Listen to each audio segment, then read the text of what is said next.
மத்தேயு 6ஆம் அதிகாரம் 33வது வசனத்தை வாசிக்கும்படி கேட்கிறேன். Matthew chapter 6 verse 33.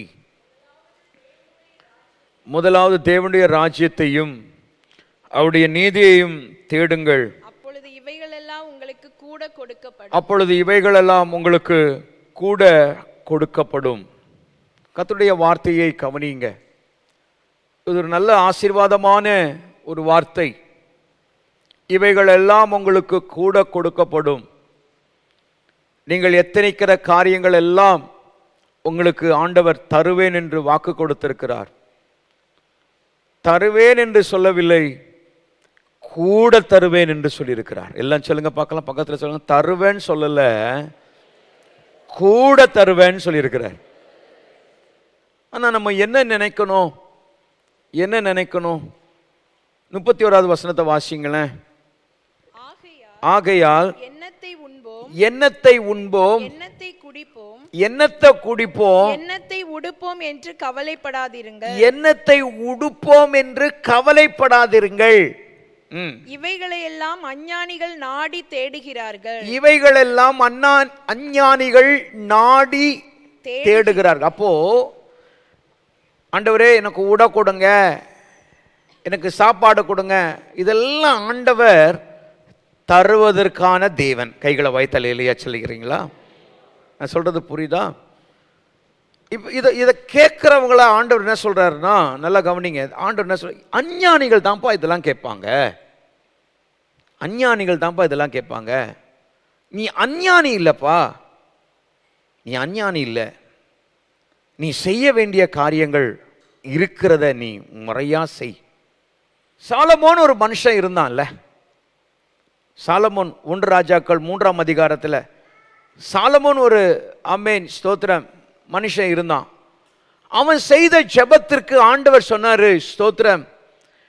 எப்போ அவன் செய்த ஜெபத்தை ஆண்டவர் பிரியமாய் ஏற்றுக்கொண்டார். அவன் என்ன கேட்டான்னா, ஆண்டவரே நானும் போக்குவரத்து தெரியாத சிறு பையன், என்ன சொல்றது, போக்குவரத்து தெரியாத ஒரு சிறு பையன், ஆனா எனக்கு ஆண்டவர் ஞானம் தரணும். இந்த இஸ்ரவேல் ஜனங்களை நியாயம் விசாரிக்கிறதுக்கு எனக்கு என்ன வேணும்? எனக்கு ஞானம் வேணும். ஆண்டவர் பார்த்தாரு, ஸ்தோத்திரம். எப்பா நீ என்னத்தை குடிப்போம், என்னத்தை சாப்பிடுவோம், என்னத்தை அப்படி அது நீ கேட்கல. நீ என்ன கேட்ட? நீ ஞானம் வேணும்னு கேட்ட. பத்தியா? ஞானம் வேணும்னு கேட்ட பத்தி அதுதான் பரலோகத்துக்கு பிடிக்குமா? லேலியா சொல்லுங்க பார்க்கலாம். சிலவங்க அழுவாங்க, ஐயோ எனக்கு இவன் அப்படி பண்ணிட்டான், ஐயோ எனக்கு அப்படி பண்ணிட்டான், ஐயோ எனக்கு இப்படி பண்ணிட்டான், இதை பண்ணிட்டான். அப்படி சொல்றவங்கள ஆண்டவர் கனம் பண்ணல. அப்புறம் ஆண்டவர் சொல்றாரு, ஸ்தோத்திரம், அதை சொல்லிட்டு சொல்றாரு, நீ கேளாததையும் நான் உனக்கு கொடுப்பேன்பான்ட்டார். கைகளை வைத்தலையா சொல்லுவாங்க. என்ன சொன்னார் ஆண்டவர் பாருங்க. அப்போ நான் பரலோகத்துக்கு பிடித்தமான காரியத்தை நான் கேட்கணும்னு இந்த வானத்தையும் பூமியும் உண்டாக்கின கர்த்தர் கேட்கிறாரு. எத்தனை பேர் ஆமென் சொல்லுங்க? வாய்ப்பு இருந்தும் ஆண்டவர்கிட்ட முறையிடாம நீ வீட்டில் உட்கார்ந்து இருந்தன்னா ஆண்டவர் எவ்வளோ துக்கப்படுவார்ல. இன்னைக்கு நினைக்கிறாங்க, பாஸ்டர் நாங்கள் ஸ்தோத்திரம் நான் நல்லா ஜெபம் பண்றேன். அந்த ஜெபம் அது இல்லையா? ஒரு இடத்துல உட்கார்ந்து, எஸ் டைம் டு ப்ரே, ஆண்டவருக்காக நான் உட்கார்றேன். ஏசப்பா எனக்கு ஒரு அற்புதத்தை செய்யுங்கப்பா, எனக்கு ஒரு நன்மையை செய்யுங்கப்பா. 2 பேர் ஜெபிக்க போனாங்க ஐயா, 2 பேர் ஜெபிக்க போனாங்க.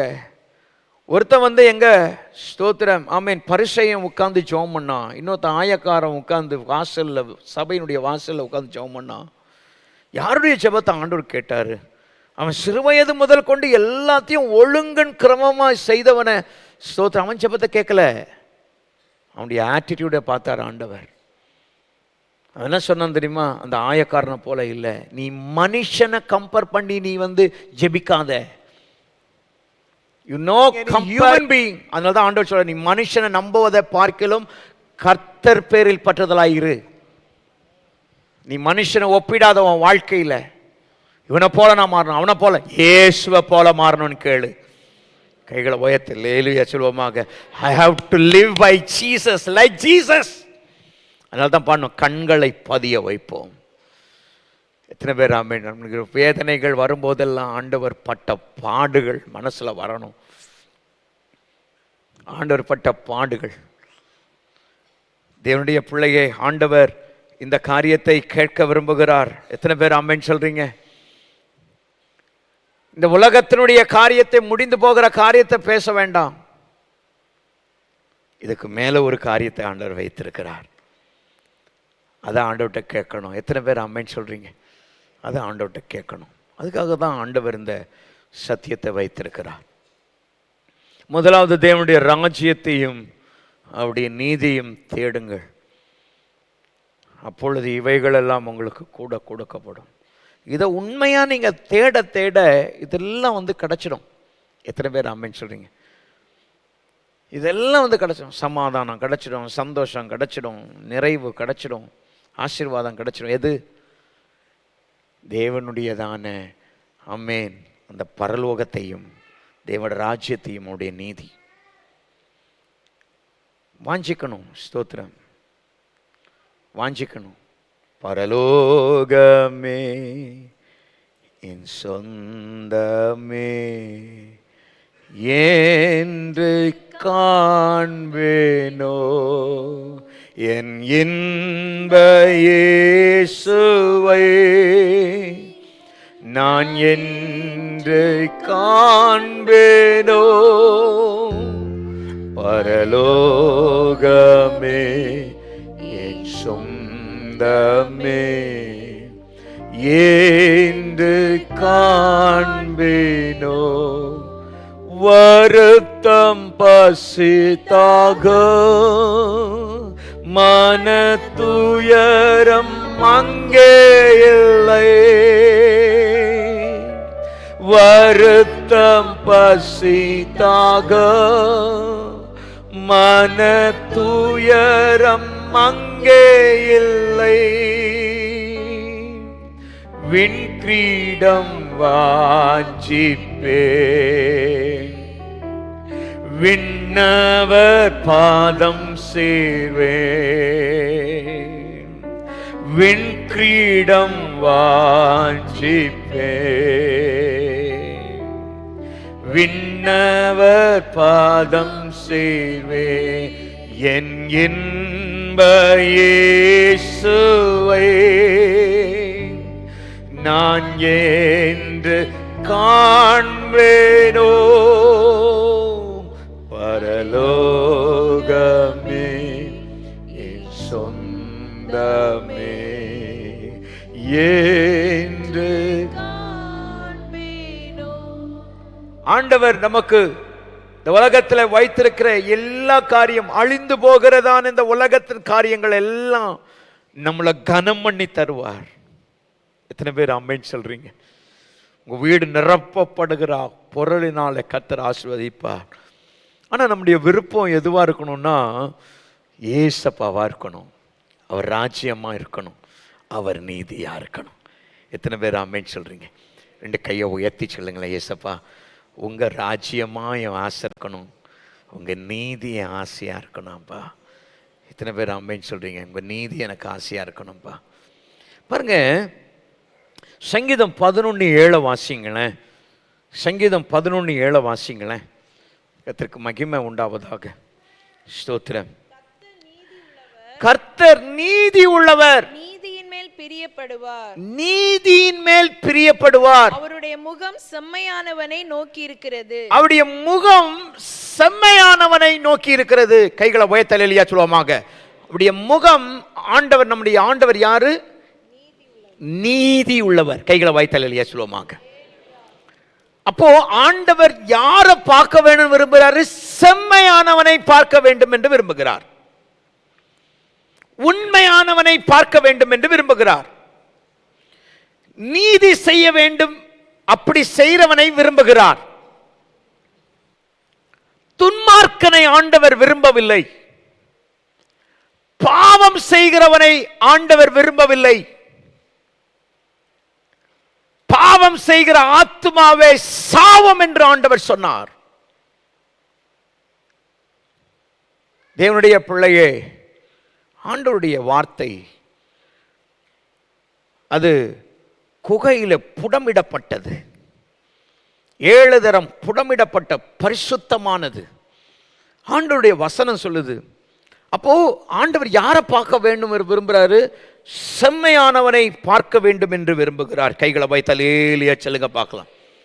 ரோமர் 3ஆம் அதிகாரம் 22வது வசனத்தை வாசிங்களேன். ரோமர் 3ஆம் அதிகாரம் 22வது வசனத்தை வாசிங்களேன்.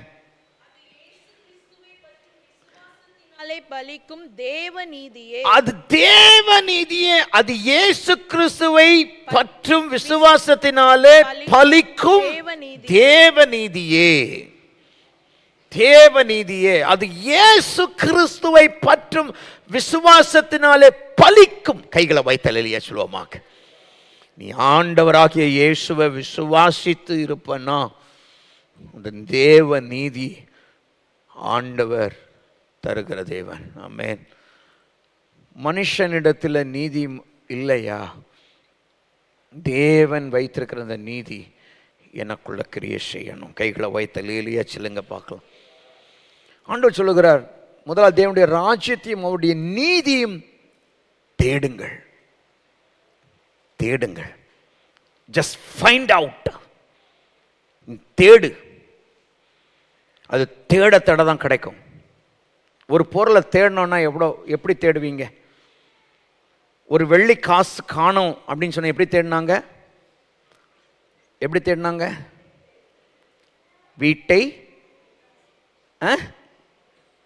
வீட்டை பெருக்குனாங்க. எதை தேடுறதுக்கு? தேடனா பெருக்கணும். லைட்டை வச்சு பார்க்கணும், எங்கேயாவது இருக்குதா தேடணும். அவ்வளவு ஒரு கன்ஃபர்மேஷனோடு கூட இருக்கணும். தேடுகிற அனுபவம் இருக்கணும். அப்போ என் நீதியை தேடு. கைகளை போய் தலையிலேயே சொல்லுவோமாக. அங்கே சொல்ல ஆமென் ஹல்லேலூயா. அது இயேசு கிறிஸ்துவை பற்றும் விசுவாசத்தினாலே பலிக்கும் தேவ நீதி. 2 கொரிந்தியர் 5:21 வாசிங்களேன். 2 கொரிந்தியர் 5:21 வாசிங்களேன். நாம் அவருக்குள் தேவனுடைய நீதியாகும்படிக்கு, நாம் அவருக்குள் தேவனுடைய நீதியாகும்படிக்கு பாவம் அறியாத அவரை நமக்காக பாவமாக்கினார். அப்போ தேவன் நீதியை, ஆமென், அவருக்குள் தேவன் நீதியாகும்படி பாவம் அறியாத அவரை நமக்கு பாவமாக்கினார்.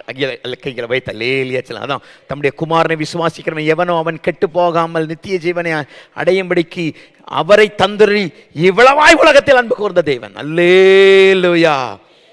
அசுத்தத்தை காணாத சுத்த கண்ணர், பாவமில்லாதவர் நமக்காக பாவமானார். ஏன்? நீதியை வெளிப்படுத்துவதற்காக. முதல்ல தேவனுடைய ராஜ்யத்தையும் அவருடைய நீதியும் தேடுங்கள். ஆண்டவர் இந்த ப்ரொவிஷனை கர்த்தர் கொடுத்திருக்கிறார். God given this provision. நீ அலைந்து தேட வேண்டாம், பணம் கொடுத்து வாங்க வேண்டாம். ஆமே, இந்த பொட்டி கடையில் போன அந்த நீதி கிடைக்குமா? இல்லை. இயேசு இந்த நீதியின் தேவனாய் இருக்கிறார். அவர் நீதியின் வெளிச்சமாய் இருக்கிறார். ஹல்லேலூயா. அவரை பற்றும் விசுவாசத்தினாலே நமக்கு நீதி கிடைக்கிறது. அவர் மேல் நம்பிக்கை வைக்கிறவன் நீதியாய் வாழ்கிறான். நீ நீதியை தேடு. நம்முடைய ஆண்டவர் நீதியின் தேவன். கைகளை வைத்த லேலியா சொல்லுங்க பார்க்கலாம். சத்தமா லேலியா சொல்லுங்க பார்க்கலாம். ஏசாயா 56:1 வசனத்தை வாசிங்க. ஏசாயா தீர்க்கதரிசன புத்தகம் 56ஆம் அதிகாரம் 1வது வசனத்தை வாசிங்க. கர்த்தர் சொல்லுகிறார், நீங்கள் நியாயத்தை கைக்கொண்டு, நீங்கள் நியாயத்தை கைக்கொண்டு நீதியை செய்யுங்கள், நீதியை செய்யுங்கள், என் இரட்சிப்பு வரவும், என் இரட்சிப்பு வரவும், என் நீதி வெளிப்படவும் சமீபமாய் இருக்கிறது. என் நீதி வெளிப்படவும் சமீபமாய் இருக்கிறது. அல்லேலூயா. அப்போ கர்த்தரே நீதியின் தேவன். ஆமென். அவரை விசுவாசிக்கிறவர்கள் நீதிமானாக, நீதி உள்ளதான காரியத்தை அறிய முடியும். எப்படி அவர் வெளிப்பட்டார்? நீதி ஆன தேவன் எப்படி வெளிப்பட்டார்? பாவம் அறியாதவர் நமக்காக அவர் நீதிமானாய் மாறி நீதியாய் வெளிப்பட்டாரு. இதெல்லாம் நம்ம எல்லாம் அறிஞ்சிருக்கிறோமே. ஆண்டவர் சொல்லுகிற வார்த்தையை கவனிக்க. ஸ்தோத்திரம். என் நீதி வெளிப்படும் சமயமாய் இருக்கிறது. எத்தனை பேர் ஆமென் சொல்றீங்க? என் நீதி வெளிப்படும் சமயமாக இருக்கிறது. அல்லேலூயா. சத்தமா அல்லேலூயா சொல்லுவோமாக. என் நீதியை தேடுங்கள்.